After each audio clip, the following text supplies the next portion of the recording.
Oke, selamat malam semuanya. Kali ini kita akan membahas materi pertemuan yang kedua. Pertemuan kali ini yaitu pada menjelaskan perkembangan ekonomi Indonesia, high heel dalam karyanya akan masuk tiga moneter. Oke, masuk ke materi saya akan memberikan eh flashback terlebih dahulu tiga pertanyaan. Untuk itu maka kalian siapkan jawabannya. Yang pertama, yang pertama, berdasarkan periodisasi ekonomi, menurut saya ya, berapa rata-rata pertumbuhan ekonomi tahunan Indonesia selama fase keajaiban Orde Baru Soeharto sebelum runtuhnya krisis 98? Hmm. Bisa dipahami? Oke. Soal yang kedua, jelaskan apa yang dimaksud oleh high heel mengenai gejala deindustrialisasi dini yang sedang terjadi di Indonesia pasca krisis 98.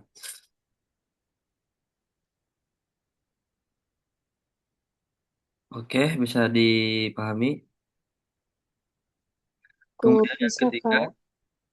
High menyebutkan bahwa salah satu kekuatan Indonesia pasca 98 adalah makroekonomi atau resiliensi makro yang hati-hati. Berikan contoh bagaimana prinsip kehati-hatian fiskal ini diterapkan oleh pemerintah Indonesia dalam regulasi undang-undang. Se- Sebelum menjawab, saya akan memberikan waktu 5 menit. 5 menit dimulai dari sekarang. 5 menit berlalu. Baik, siapa yang mau menjawab jawaban nomor satu? Izin menjawab. Boleh. Pertanyaan berdasarkan periodisasi ekonomi menurut Hal-Hill, berapa rata-rata pertumbuhan ekonomi tahunan Indonesia selama fase keajaiban Orde Baru sebelum runtuh oleh krisis 98? Jawabannya selama hampir 3 dekade era Orde Baru tahun 1966 sampai tahun 1997, Indonesia mencatatkan rata-rata pertumbuhan ekonomi yang sangat tinggi dan stabil, yaitu di kisaran 7%, sekitar 7% per tahun. Eh, Penjelasannya, Pak Irfan? Penjelasannya mungkin dari Mbak Tessa, apa ada yang mau ditambahkan? Cukup, Pak, cukup jelas. Cukup jelas. Baik, untuk pertanyaan yang kedua boleh dijawab. Baik, saya izin menjawab. Untuk pertanyaannya, jelaskan apa yang dimaksud oleh Hal Hill mengenai gejala deindustrialisasi dini yang sedang terjadi di Indonesia pasca krisis 1998. eh, Prematur deindustrialisasi adalah sebuah kondisi di mana kontribusi sektor industri manufaktur terhadap PDB suatu negara mulai mengalami penurunan atau penyusutan sebelum negara tersebut berhasil mencapai tingkat pendapatan yang tinggi atau menjadi negara maju. Nah, di Indonesia, puncak kontribusi manufaktur terjadi di awal tahun 2000-an, sekitar 29%.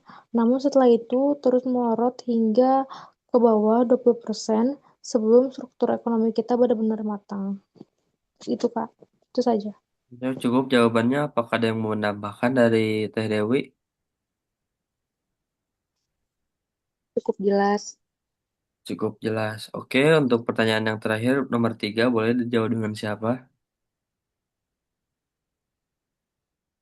Jawab. Boleh, Teh Dewi dijawab.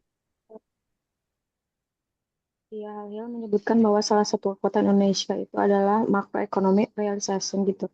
Yang hati-hati berikan contoh bagaimana prinsip kehati-hatian fiskal diterapkan oleh pemerintah Indonesia. Jawabannya, prinsip kehati-hatian fiskal ini diterapkan secara nyata melalui undang-undang negara, undang-undang keuangan negara yang membatasi bahwa defisit APBN tidak boleh melebihi 3% dari PB, PDB dan total utang pemerintah tidak boleh melebihi 60% dari PDB. Penerapan batas aman inilah yang menjaga instabilitas makro Indonesia tetap kuat meski dihantam krisis global. Itu mungkin penjelasannya Kak Irfan. Oh, oke. Dari TDW sudah cukup. Apakah dari Mbak Tessa ada yang mau menambahkan?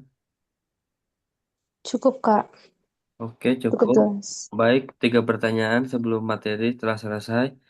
Saya akan memasuki materi tentang topiknya menganalisis struktur ekonomi Indonesia seperti pertanian, industri, dan jasa. Saya akan menjadikan tiga poin.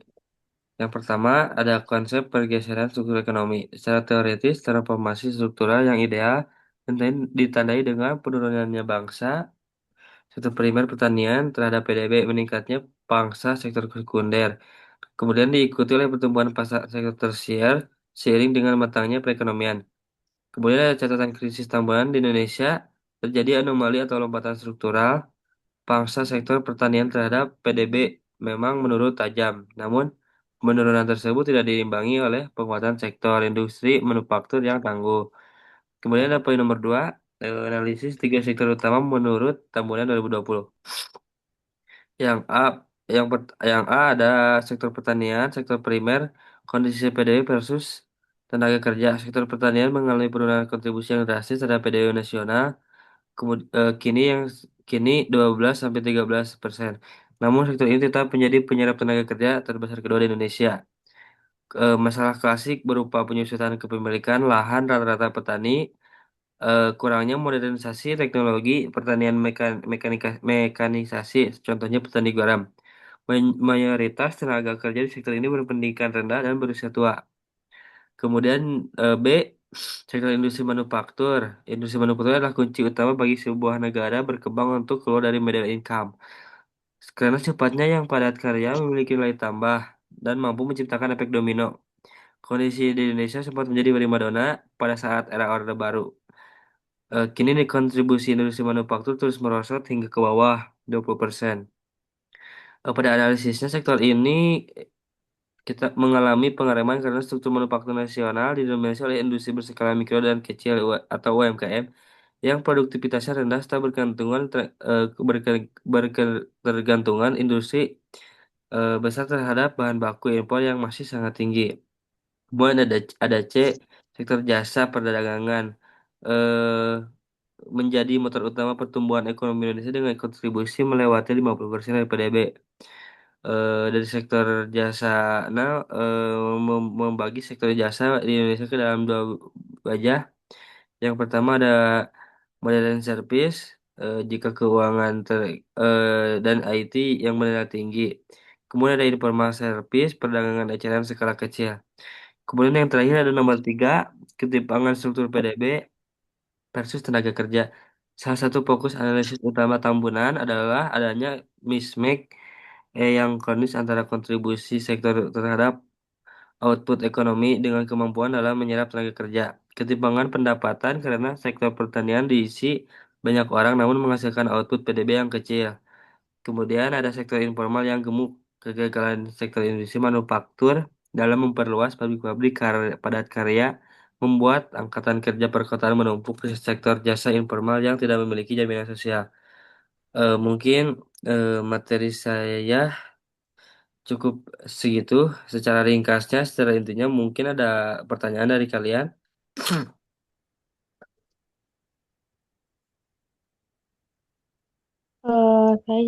Saya izin bertanya. Boleh.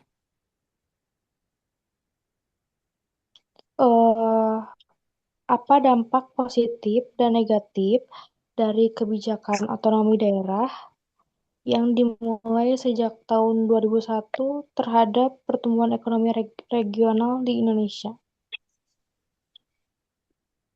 Baik.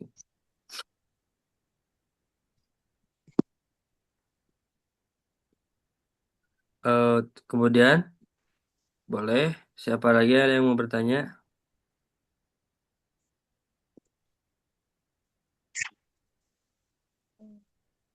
Tanya.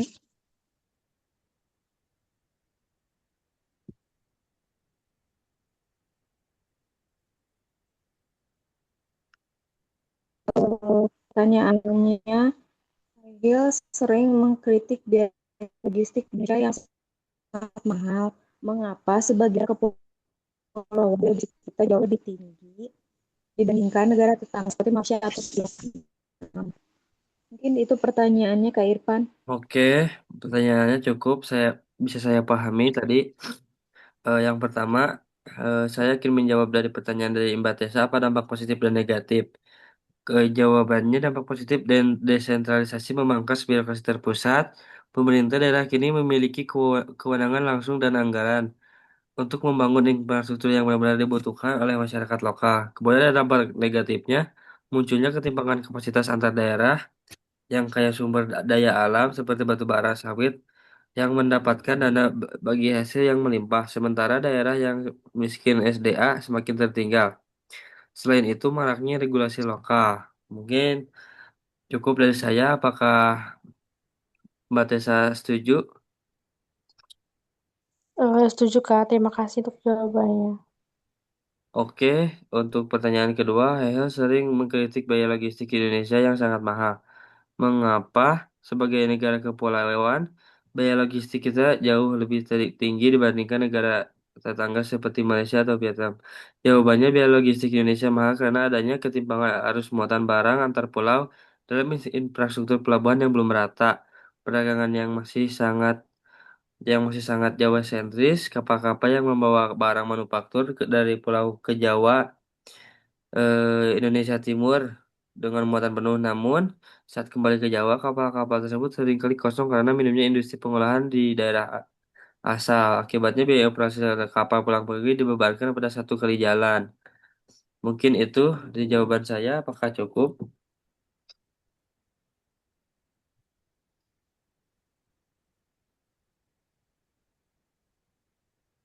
Cukup.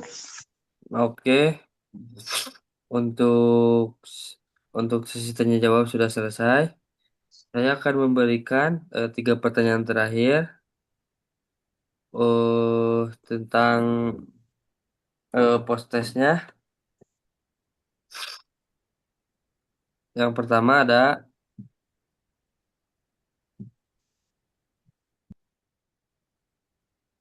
yang pertama eh, lakukan analisis mengapa menurut Hayhel pertumbuhan ekonomi di Indonesia yang stabil di angka 5% masih dibayangi oleh masalah mismatch atau ketidaksesuaian di pasar tenaga kerja. Apakah cukup? Cukup. Cukup. Oke, yang kedua, berdasarkan argumen Hayhel mengenai ketergantungan Indonesia pada ekspor komoditas mentah, evaluasilah efektivitas kebijakan hilirisasi seperti pelarangan ekspor biji nikel mentah yang dijalankan pemerintah saat ini. Apakah Cukup. cukup? Oke. Untuk pertanyaan terakhir, sebagai tim ahli ekonomi, rancanglah sebuah strategi jangka panjang agar Indonesia bisa lepas dari jebakan negara berpendapatan menengah, middle income trap, dengan menyelesaikan tantangan kesenjangan regional antara Jawa dan luar Jawa. Apakah cukup? Cukup. Boleh. Untuk pertanyaan, saya kasih waktu untuk 5 menit, 5 menit dari sekarang.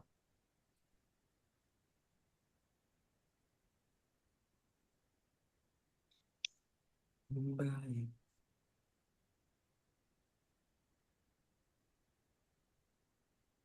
Untuk 3 pertanyaan, 5 menit sudah waktunya berlalu. Boleh yang pertama menjawab siapa? Silakan. Saya izin menjawab. Boleh Mbak Tessa menjawab. Untuk pertanyaannya, lakukan analisis mengapa menurut Hal pertumbuhan ekonomi Indonesia yang stabil di angka 5% masih dibayangi oleh masalah mismatch di pasar tenaga kerja. Untuk analisisnya ini terletak pada dua sisi. Dari sisi supply atau penawaran, institusi pendidikan di Indonesia masih banyak melahirkan lulusan yang keterampilannya belum sesuai dengan kebutuhan dunia industri modern berteknologi tinggi. Dan dari sisi demand atau permintaan, motor pertumbuhan ekonomi Indonesia saat ini bergeser ke sektor padat modal, seperti tambang, jasa, keuangan, yang minim serapan tenaga kerja, sementara industri padat karya seperti tekstil atau alas kaki itu melambat. Nah, ini akibatnya angkatan kerja berpendidikan tinggi sekalipun kesulitan menembus faktor formal dan akhirnya bertahan di sektor informal atau setengah penganggur. Itu, Kak. Apakah cukup jawabannya, Mbak Tessa?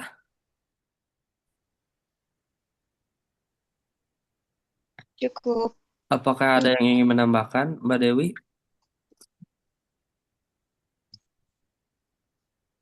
cukup Boleh, jelas. semuanya sudah cukup dan setuju. Kemudian pertanyaan nomor dua boleh dijawab dengan contoh.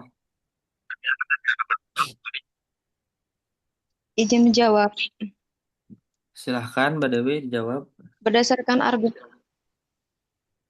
Berdasarkan argumen Halil mengenai ketergantungan Indonesia pada ekspor komoditas mentah, evaluasi aktivitas kebijakan ekspor yang dijalankan pemerintah saat ini.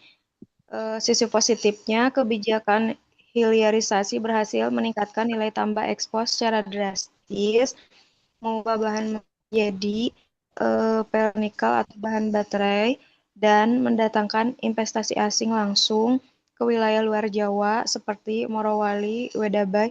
Itu menjawab kritik Hill tentang ketergantungan bahan mentah. Catatan krisis evaluasinya, namun kebijakan ini belum sepenuhnya efektif menyelesaikan isu pemerataan dan penyerapan tenaga kerja lokal secara masif. Industri smelter cenderung padat modal dan teknologi tinggi sehingga belum optimal menyerap angkatan kerja Indonesia yang mayoritas masih berpendidikan dasar. Kesimpulannya, hilirisasi bagus untuk neraca perdagangan namun perlu dievaluasi dari sisi efek dominan kesejahteraan masyarakat lokal. Mungkin segitu penjelasannya Kak Irfan. Untuk penjelasannya, mungkin menurut saya sudah jelas. Apakah ada tambahan dari Mbak Tessa?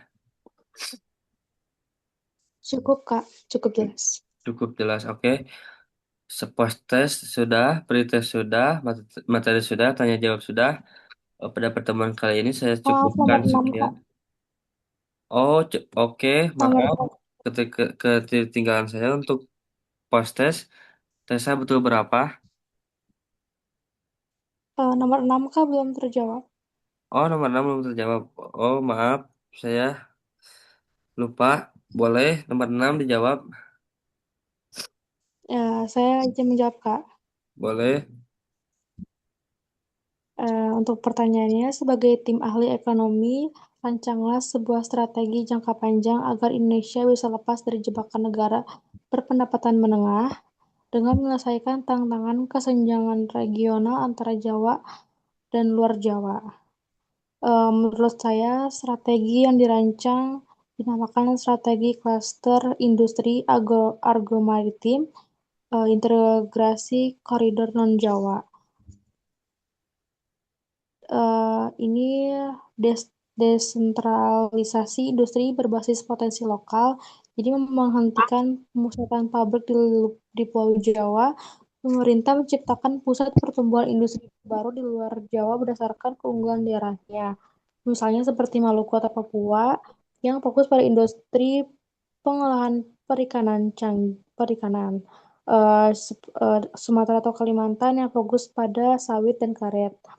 Terus juga ada integrasi infrastruktur pendukung. Jadi Kementerian PU atau Kemenhub membangun infrastruktur non-komoditas seperti konektivitas pelabuhan dingin antar pulau untuk memotong biaya logistik domestik. Dan juga ada fiskal khusus SDM daerah. Jadi mengalokasikan dana transfer daerah khusus untuk membangun institut teknologi dan vokasi bertaraf internasional di luar Jawa, sehingga industri baru tersebut langsung diisi oleh anak muda dari setempat tanpa perlu mendatangkan tenaga kerja dari luar Jawa atau luar negeri. Itu saja, Kak, jawabannya. Boleh dari Tessa saya cukup. Mungkin Untuk puasa sudah selesai. Untuk Teh Dewi betul berapa? Betul 3. Untuk Mbak Tessa betul berapa? Betul 3 juga. Oke, untuk pertemuan kali ini saya cukupkan sekian. Terima kasih atas partisipasinya. Selamat malam semuanya.